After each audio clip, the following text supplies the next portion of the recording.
So in today's video, we're going to be diving into 10 things I wish I knew before I went to Arugam Bay in Sri Lanka. Now first up, the main point in town is actually reef and not sand. So while the photos look like it's this idyllic like sand bottom right hand point break, the main wave in Arugam Bay is actually reef. So the reef kind of starts just as the water kind of meets the sand. So the reef itself is actually pretty flat, but it's definitely got sharp parts to it and it's definitely shallow in patches. So this is like, I guess, a common misconception about the wave at Arugam Bay. Number two is that the wave can lack power. Because swells in Sri Lanka have to come from so far away and it's not that consistent, the waves in Arugam, even when it's pumping, can be pretty mellow. So I found even on like the best days, the waves break pretty soft. You know, even in the shallow sections of reef, while it does give you like sections to hit and tee off on. I'm somebody who likes pretty mellow, like fun, easy waves. But even for me, Arugam was like pretty mellow. It's definitely not somewhere that I'd head to expecting to get like firing, like really powerful, like barreling waves, particularly if you're an advanced surfer. But if you're an intermediate, it's probably the best freaking place in the world. Number three, now this will come as no surprise for a wave this easy and this fun, is that it's really, really, really crowded in Arugam Bay. Now heading there in season, so like July and August, the point on the best days can have 40, 50 guys out there, even more sometimes.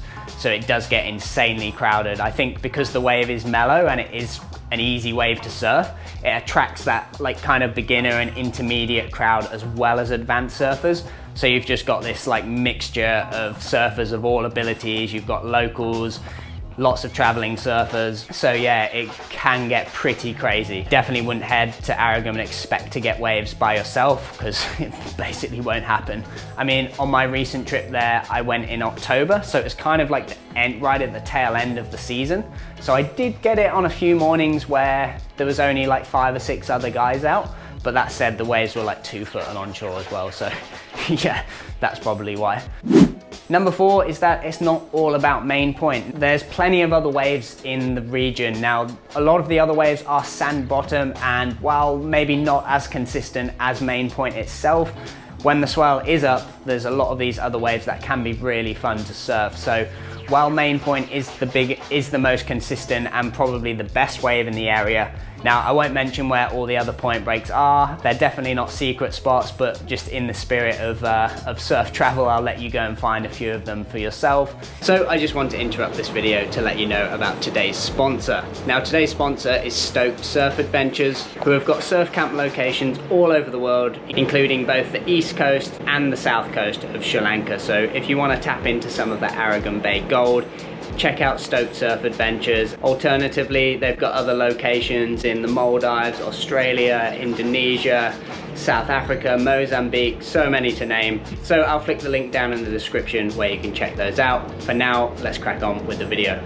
Now, number five is that Arugam Bay is a wicked place for beginner surfers. So just on the inside of Main Point, you've got a point break called Baby Point. And Baby Point is kind of like a right-hand point break slash beach break that is absolutely amazing for beginners. On my trip, I was traveling with my younger sister who, you know, is learning to surf unbroken waves for the first time, and it was just an amazing place for her to do that. So if you're traveling with like a non-surfing partner or as a beginner, Baby Point is probably one of the best beginner surf spots I've ever seen. I mean, you've got surf schools and like hire shacks like right on the sand there, so you can hire a softboard for like literally a couple of dollars per hour. There are a few rocks and there's a lot of other beginners surfing, so you will have to be careful of that.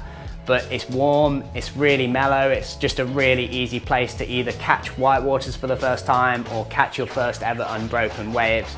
And it's just this amazing like little setting, so definitely check that out if you're a beginner. And number six is that there's some other cool stuff to do. So while it's super famous for its surfing, it's not all about the surfing. In town, you've got like amazing places to stay, some good food, like good restaurants, cafes, like places to get massages, do yoga. So I think You know, if you're going on a more relaxed surf trip, there's lots of other cool things to do. Around the area, there's some national parks as well, which you can, you know, take a safari tour for around $30 to $40 per person and go and see elephants. You can even see like leopards, you can see monkeys, you can see crocodiles, even leopards if you're lucky. Bit of like a mad place as well. There's always something going on, like whether it be like good food. We actually saw like a snake charmer on the beach who basically had a bag with a python in it and was just walking around with a python and a monkey on his shoulder, which was pretty insane. So yeah, there's always something like cool happening. Number 7 is that Arugam Bay is a hell of a long way from the airport. Now, especially after flying internationally, that Arugam Bay is an absolute mission to get to. It's around an 8-hour drive from Colombo to Arugam. So if you've flown internationally beforehand, if you've had a long flight, landed in Colombo, while you might want to just jump straight in a taxi and head over there, might be a good idea to get a hotel in Colombo first and then head there the next day. The best way to get to Arugam by far is through private taxi transfer. Now, I'd recommend arranging this via your accommodation. Generally, it costs between $100 and $150. The traffic can be pretty crazy. There can be like wildlife on the road and all this crazy stuff happening. It can often take longer than you actually think. Number 8 is that you have to go in season. Now, between, I guess, November and April, the points at Arugam don't really work. It doesn't get much swell. You might get lucky, you might be able to get a few waves, but to be honest, it's pretty flat and pretty shit at this time of year. To get waves there, you've got to go between April and October, particularly the months of July and August. This is when the swells are largest and most consistent. So if you really want to make sure you're scoring waves, you've got to head there at this time of year. If you can't make it at that time of year, you know, if you do have to go out of season, I'd recommend heading down to the south coast of Sri Lanka instead. So check out my other Sri Lanka content for more information about that.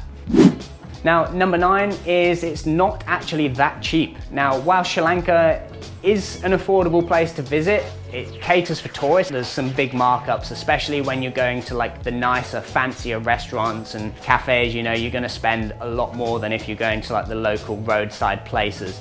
And I think because you're kind of more drawn to these like nicer looking places that have got more Westerners and they look more hygienic, you end up just kind of defaulting to those kind of places and therefore spending more. So if you want to do it on a tight budget, you have to kind of make it cheap. You have to put effort in to go out of your way to go to the more local places, if that makes sense. And you've got to haggle when you're getting taxis, negotiate prices, things like that, so you're just not getting ripped off. So that leads me on to my 10th and final point, which is you've got to be prepared for the hassle. So Sri Lanka has definitely got like a haggle sort of culture. It can be pretty shocking to people who haven't been there before. You know, if you're walking down the main road in Arugam Bay, you basically can't walk down that street without getting hassled for a taxi or to come in a restaurant, and people try and talk to you, and people are very friendly, very welcoming, but usually that ends up in them asking for you to do something, whether that be come in a restaurant, get a tuk-tuk. So even if it looks like somebody's coming up to you just to make conversation, they're probably not. You know, they're probably trying to sell you something. So yeah, just be prepared for that hassle. So that concludes our 10 tips for surfing in Arugam Bay. Hope you've enjoyed this quick fire episode. Hope you found it super helpful. For more information, check out my full guide to surfing in Arugam Bay. Otherwise, it's goodbye from me, and I'll see you in the next episode.